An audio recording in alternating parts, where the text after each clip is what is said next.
Shalom, c'est la servante Déborah de l'Assemblée des rachetés de l'Éternel. Nous allons parler du Dieu des vengeances. Et j'ai pour habitude d'entendre, « Oh, vous les chrétiens, vous ne devez pas répondre quand on vous fait du mal. Parce que vous devez sortir le meilleur de vous, c'est l'amour. » Et c'est vrai. Les gens ont pour habitude de dire, « Oh, les enfants de Dieu, Jésus a dit, si on te gifle de la joue droite, donne la gauche. » Donc, ça devient comme un amusement. Et les gens disent encore, leur Dieu n'agit pas. Laissez-moi dire aujourd'hui, rappelez l'esprit des gens. Rappelez et réveillez les guerriers qui sont en nous.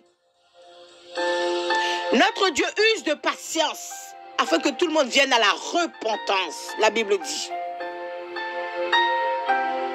J'ai encore envie de dire aux enfants de Dieu, au peuple, aux créations de l'Éternel, nous avons un Dieu qui s'appelle El Shaddai.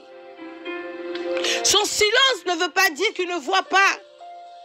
Son silence ne veut pas dire qu'il n'entend pas. Son silence veut dire qu'il est un Dieu d'amour. Son silence veut dire, laissez-moi faire, je regarde, j'observe. Mais il y a un jour, il agira.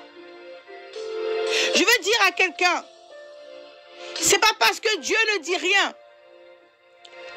que cela veut dire qu'il ne voit pas. Il n'entend pas ton cri, ni ta détresse. Dieu voit. Il a bien dit dans Deutéronome 32, verset 35, « À moi la vengeance et la rétribution. » C'est bien Dieu qui a dit ça. La seule chose, Dieu ne veut pas que toi-même tu agisses sans son consentement. Laissons les gens agir. Nous ne pouvons pas agir de nous-mêmes. Les gens font du mal. Mais toi, en tant qu'enfant de Dieu, tu n'as pas le droit de faire toi-même ta propre justice. Nous avons un avocat qui s'appelle le Seigneur Jésus. Je veux encourager une âme qui a perdu toute confiance, qui se sont abandonnés. Dis-toi que tu as affaire à un Dieu de vengeance. Mais avant qu'il agisse, il est là, il observe. Parce que son amour, ses voix, ses pensées ne sont pas pareilles comme toi. C'est pas parce qu'on t'a fait du mal aujourd'hui que Dieu va agir aujourd'hui. Non. Il est un Dieu miséricordieux. Dieu. Mais ce qui est sûr,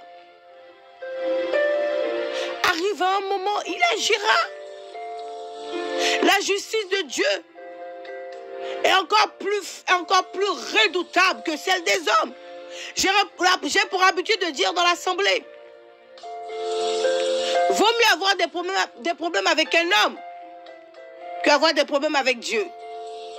Parce que la vengeance de Dieu fait très mal. Elle est éternelle. La Bible dit dans Romains 12, verset 19, « Ne vous vengez point vous-même, bien-aimés, mais laissez agir la colère, car il est écrit, à moi la vengeance, à moi la rétribution, dit le Seigneur. » Je répète, Romains 12, 19 dit, « Ne vous vengez point vous-même. » Dieu nous avertit. Disciple de Dieu, ambassadeur ou ambassadrice de Dieu, toi qui es épuisé de voir l'injustice autour de toi, toi qui es épuisé de voir tes larmes couler, le Seigneur Jésus a dit, ne vous vengez point vous-même. C'est lui qui jugera. C'est lui qui rentre en palabre, comme on dit en Côte d'Ivoire. C'est lui qui te justifiera. Il a déjà fait la croix. Il le fait encore.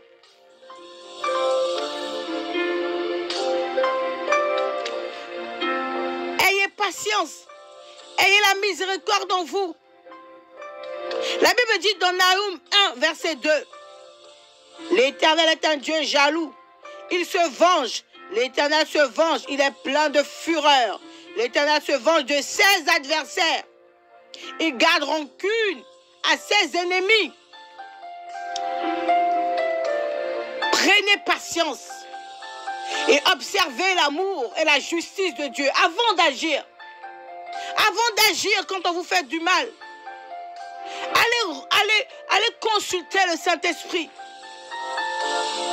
Allez consulter le Saint-Esprit. Laissez Dieu agir. Laissez Dieu vous justifier. Laissez Dieu se venger. Parce qu'il a dit, nous sommes la prunelle de ses yeux. Il ne laissera personne. Il ne laissera personne. Personne impuni. Je dis bien, personne impuni. Que le Seigneur vous bénisse. C'est la servante Déborah de l'Assemblée des rachetés. Shalom à vous.